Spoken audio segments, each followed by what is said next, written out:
ನಾನು ಅದಕ್ಕೋಸ್ಕರ ಹೇಳಿದೆ, ನೈತಿಕತೆ ಅಂತ ನಾನು ರಾಜಕಾರಣ ಮಾಡ್ಕೊಂಡು ಬಂದಿದ್ದೀನಿ.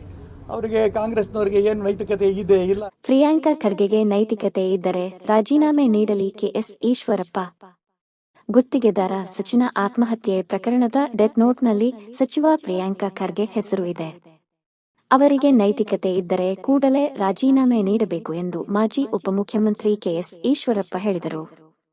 ನಿನ್ನೆ ನಗರದಲ್ಲಿ ಮಾಧ್ಯಮ ಜೊತೆ ಮಾತನಾಡಿ, ನನ್ನ ಮೇಲೆ ಆರೋಪ ಬಂದಾಗ ಕಾಂಗ್ರೆಸ್ ನಾಯಕರು ಬೀದಿಗಿಳಿದು ಹೋರಾಟ ಮಾಡಿದರು. ಆದರೆ ನಾನು ಯಾವುದೇ ಯೋಚನೆ ಮಾಡದೆ ರಾಜೀನಾಮೆ ನೀಡಿ ತನಿಖೆ ಎದುರಿಸಿ ನಿರ್ದೋಷಿಯಾಗಿದ್ದೇನೆ.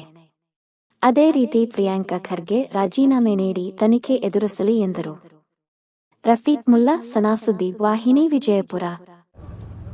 ಆಪಾದನೆ ಬಂದಿದ್ದ 2 ದಿನಕ್ಕೆ ನಾನು ಪರ್ಮಿಷನ್ ತಗೊಂಡು, ಅವ್ರು ಒಪ್ಪಲಿಲ್ಲ. ಮುಂಚೆ ಬೇಡ ಅಂತಂದರು, ನಾನೇ ಒಪ್ಪಲಿಲ್ಲ.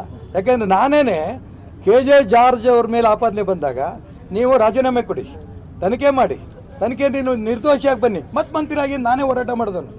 ನನ್ನ ಮೇಲೆ ಆರೋಪ ಬಂದನ ಸುಮ್ಮನೆ ಇದ್ದರೆ ನಾನು ಅದಕ್ಕೋಸ್ಕರನೇ ಇಮ್ಮಿಡಿಯೇಟ್ ಕೇಂದ್ರ ನಾಯಕರು ಹೇಳಿದೆ. ಆ 2 ದಿನದಲ್ಲಿ ಪಾಪ ಭಾಳ ಅರ್ಜೆಂಟ್ ಆಗಿಬಿಟ್ಟಿತ್ತು ಕಾಂಗ್ರೆಸ್ನವ್ರಿಗೆ. ಏನು ಸಾವಿರಾರು ಜನದ ಮೆರವಣಿಗೆ, ರಾಜೀನಾಮೆ ಕೊಡಬೇಕು ಕೊಟ್ಟೆ ನಾನು ಅದಕ್ಕೋಸ್ಕರ ಹೇಳಿದೆ, ನೈತಿಕತೆ ಅಂತ ನಾನು ರಾಜಕಾರಣ ಮಾಡ್ಕೊಂಡು ಬಂದಿದ್ದೀನಿ. ಅವರಿಗೆ ಕಾಂಗ್ರೆಸ್ನವರಿಗೆ ಏನು ನೈತಿಕತೆ ಇದೆ ಇಲ್ಲ ಎರಡೂ ಹೇಳಲ್ಲ.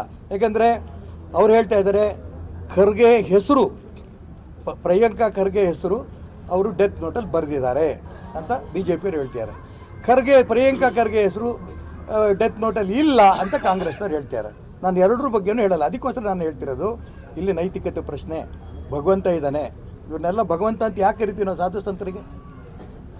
ಯಾಕೆ ಅವ್ರು ಪಾದಪೂಜೆ ನಮಸ್ಕಾರ 1008 ಜನನ್ನ ಪಾದಪೂಜೆ ಮಾಡಿಕೊಂಡು ನಾವು ಉದ್ಘಾಟನೆ ಮಾಡ್ತಿದ್ದೀವಿ. ಜನಕ್ಕೆಲ್ಲ ಇವರೆಲ್ಲರೂ ಕೂಡ ತ್ಯಾಗಿಗಳು, ನಾವೆಲ್ಲರೂ ಭೋಗಿಗಳು. ಅವ್ರು ಮಾಡಿದಂಥ ತ್ಯಾಗಕ್ಕೋಸ್ಕರನೇ ಅವರಿಗೆ ನಾವು ಪಾದಪೂಜೆ ಮಾಡಿ ಈ ಬ್ರಿಗೇಡ್ ಶುರು ಮಾಡ್ತಾ ಇದ್ದೀವಿ. ಇದರಿಂದ ಕರ್ನಾಟಕ ರಾಜ್ಯದ ಹಿಂದೂ ಸಮಾಜಕ್ಕೆ ಒಳ್ಳೆಯದಾಗಲಿ, ಇದು ನಮ್ಮ ಉದ್ದೇಶ.